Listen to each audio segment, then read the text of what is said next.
What's up, guys? Welcome back to the Mr. Fix-It channel. On this episode, I'm going to be talking about the Polaris demand forward drive, how it works, what maintenance it requires, how to troubleshoot it, and what exactly is a Hillard clutch. Stay tuned. So when you throttle it with the button out, you only have two-wheel drive. So when I push the button in, I got four-wheel drive.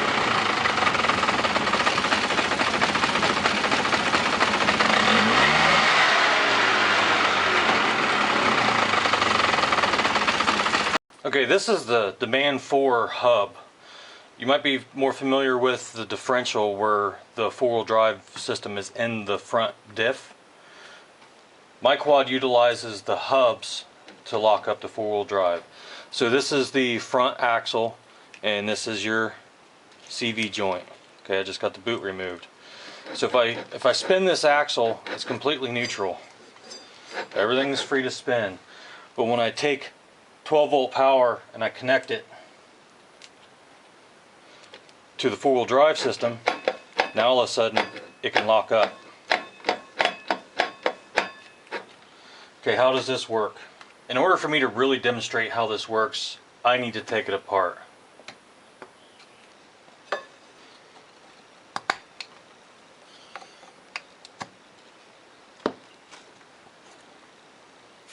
This is an 1.25" socket. These are left-hand threads, so tighten it to take it off.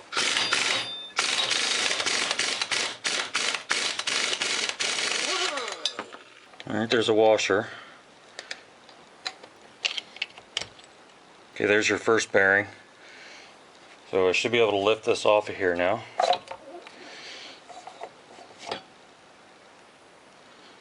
Okay, so you have a set of tapered bearings. They ride in the hub on races, right inside here, and they support the shaft out here. Okay, this thing right here is essentially a roller sprag, or a roller bearing, a one-way type of bearing deal. It's not exactly. This is the Hillard clutch. So we have rollers trapped in a cage, and we have this hex, looks like a nut inside here, and it's keyed onto the shaft here. So this nut stays spinning with this shaft. On the back of this roller cage, there's these 3 notches. These 3 notches line up with the 3 tabs on this steel ring. Right here is the electric magnet. So when you apply 12 volts to this becomes a magnet. What it does is it takes this steel plate and it sticks it to it. Okay, so how does the magnet work? Okay, so you can make an electric magnet with a coil of copper wire. Now the wire has to be insulated. The more densely packed the wire is, the more magnetic field that you will get. So this is just magnet wire, which is just copper wire coated in like a lacquer or some kind of coating so it doesn't short on itself, and when I attach 12 volts to it, it becomes a magnet. That's how the clutch works.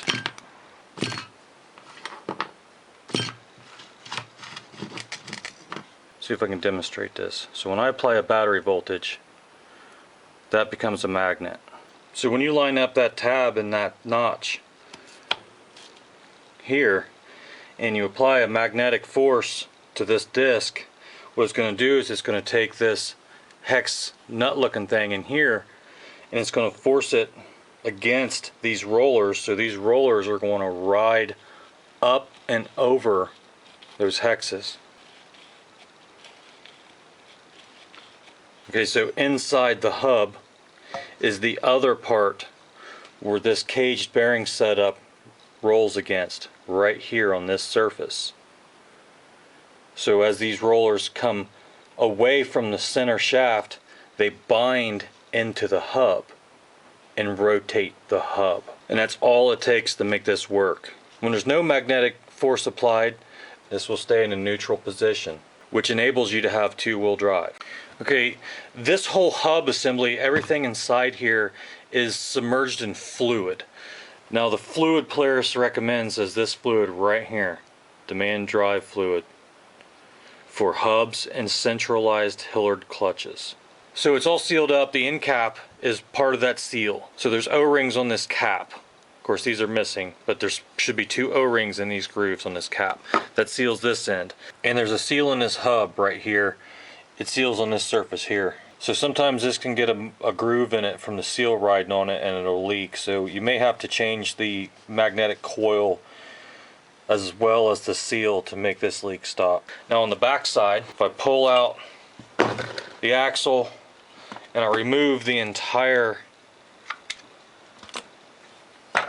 shaft out, right here is the other seal. And also on this shaft you have another bearing here to ride in this race, and there's another bearing that goes down inside here.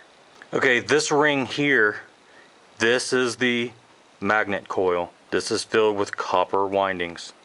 This part is removable. Putting this thing back together goes like this. You have a bearing on your shaft that goes in the back. You have another bearing goes on the shaft into that race. So you have this steel disc with the 3 tabs in it that goes on top of the coil. Then you have a spacer that goes on top of that bearing. Then you have your key. Slide your key in the keyway. Now you have the clutch and its keyway, so make sure you line up the keyway of the clutch with the keyway and the shaft. Slide that on. Now you have another tapered bearing that goes on with the taper pointing up. Now you slide your hub on.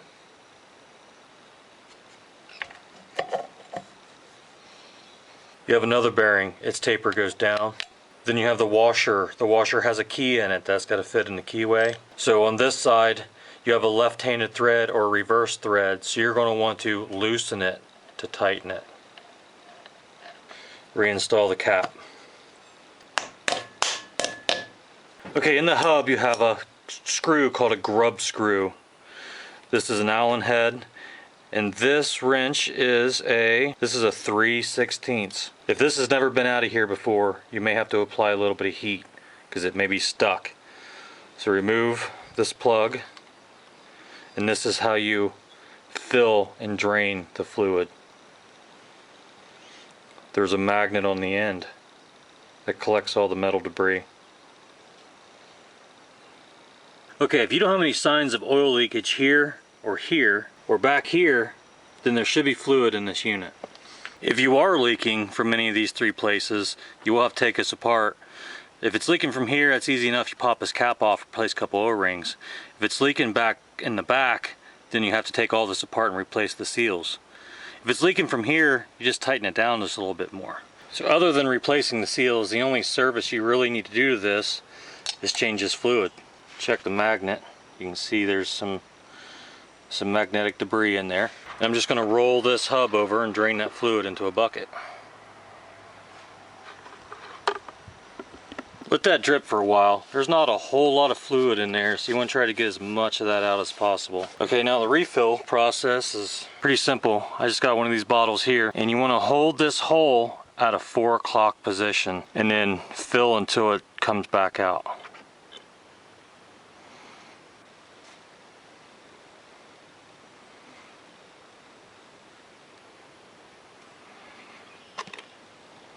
At 250 mils in this bottle, you can see that I barely used any. Clean off the magnet and put that back in, and you're done. I can't emphasize this enough. Do not tighten this down tight. Just snug it. It's not going to come out. Don't worry about it. So how often should you change that fluid? Well, it says in your owner's manual or in the service manual.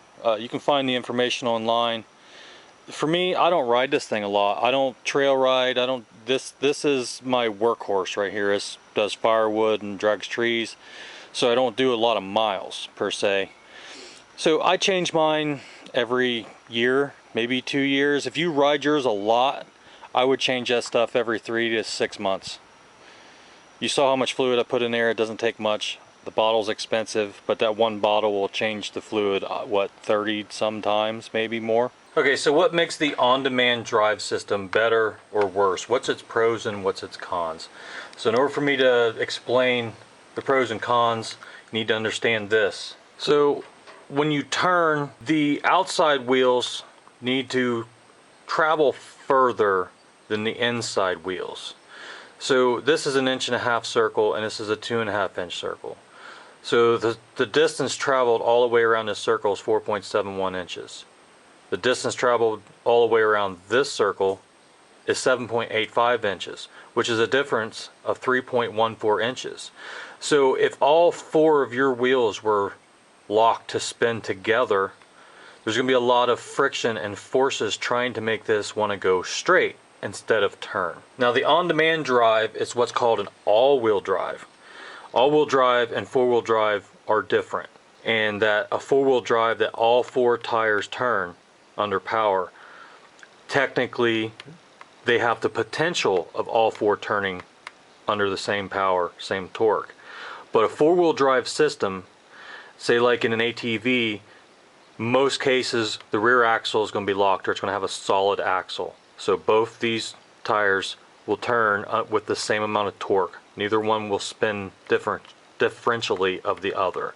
Now in the front, more likely it's going to have an open, so this wheel and this wheel can spin independent of each other.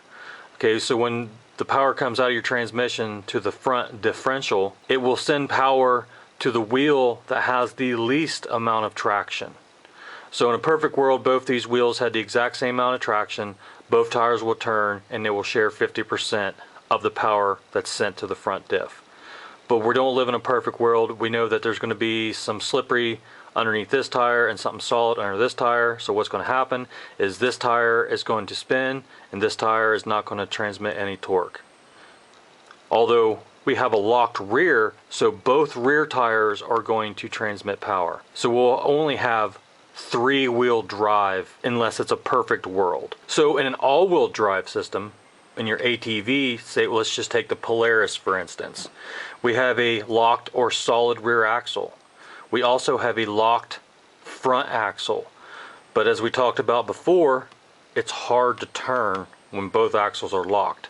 So what Polaris did is they put the disengagement point in these hubs, or in some cases in the differential, and it's activated through that wire, so all 4 wheels will transmit torque evenly. So if you think about it, you have 100%, you got 25, 25, 25, 25. All 4 wheels are pulling. So if something's slippery under this tire is still going to turn, and vice versa. In some cases you have open at both ends, and it's called 4-wheel drive. So what's going to happen here is if you have something slippery under this tire and something slippery under this tire, these 2 tires are going to spin and these 2 tires are going to stay still. So you essentially only have 2-wheel drive. Okay, so when you have a 4-wheel drive, let's just take this example. If we have a 4-wheel drive ATV, the axle is locked in the rear and the front is open, and you put it in 4-wheel drive and you go to turn, when you're say you're on solid, let's just say the pavement. When you go to turn, you're going to feel the front end bind up. It's going to be hard to steer. Now over here in the Polaris design, the front wheels, even though you're in 4-wheel drive, are not locked. They are free to spin until the rear tires spin. Once the rear tires spin faster than the front tires will lock. So this gives you, if you're on the pavement and you're in 4-wheel drive, it's still 2-wheel drive until the rear tires spin. So you're not going to get that binding and that pulling in the handlebars. It's only there when you slip. So you're leaving the pavement and you're going into the mud. As soon as you hit the mud and your back tires spin faster than the front tires are going to engage. The 4-wheel drive, it's always going to be engaged, and you're going to lose traction to one tire or the other, and the other one will spin. In this case, all 4 tires will spin. Now, to me that sounds like a good idea because you're not battling the axles fighting for traction up front all the time when you don't even need it. So this is a good design in that aspect. But if you look at the downsides of this, is you don't have 4-wheel drive going downhill. So say if you're using your engine as a brake, your engine braking downhill, you're only going to have engine brake to the rear tires. The front tires are going to be neutral. It's going to be two-wheel drive going down hills because the back tires have to spin before the front tires will engage. That's the downsides to the on-demand. In your 4x4 wheel drive 4x4, the fronts are going to stay engaged, and you can use the front tires as well as the back tires to descend down the hill using an engine brake. Alright, moving on to troubleshooting. What happens when it don't work? Alright, so I printed this out of the manual. It's the 91J and later electric demand Ford drive electrical troubleshooting chart. So this reads, beginning with the 1991 J model all-wheel drive machines, the wheel coils will be energized when the demand Ford drive switch is turned on and the throttle flipper is open. Okay, what's that mean? Alright, so what they mean by throttle flipper being opened is here's your thumb throttle. Inside here there's a contact point. And when I just touch the throttle, you see how it closes this point. That's what they're talking about open. And then it goes on to say, this system will de-energize the wheel coils every time the throttle is returned to the idle position. If this system fails to operate properly, proceed with the following chart. Determine if the problem is electrical. Note, to obtain all-wheel drive and reverse on the 1993 Sportsman 6x6, 350, and all 94 all-wheel drive models, the reverse override button must be pushed in addition to the all-wheel drive button. This button, and in reverse you have to push that button. Alright, so let's get deeper into this. Remove the fuel tank cover and expose the circuit board. Here is your circuit board. This gives you all the connections. If you look close, it's all labeled for the wire colors.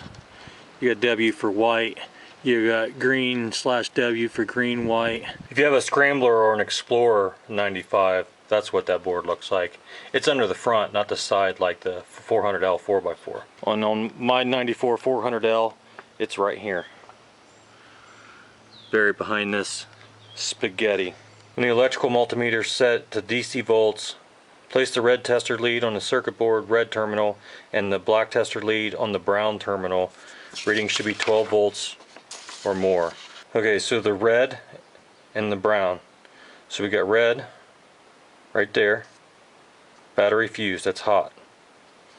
And then the brown right there. So we should see 12 volts between here. Alright, so they're saying red to red and black to brown. I'm going to go red to red.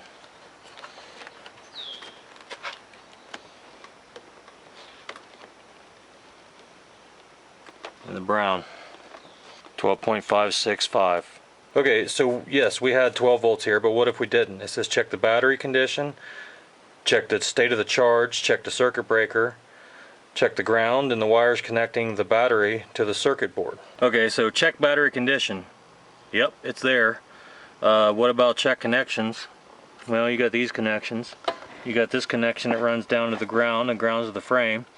And when they say circuit breaker, they're talking about the fuse, the main fuse. And then you got the wires coming off of this going up to that circuit board. Alright, so moving on. Yes, we did have voltage there. So the next step is place the multimeter red lead on the circuit board red-white terminal and the black tester lead on the board brown terminal. With the ignition switch off, the reading should be 0 volts and must read battery voltage with the switch on.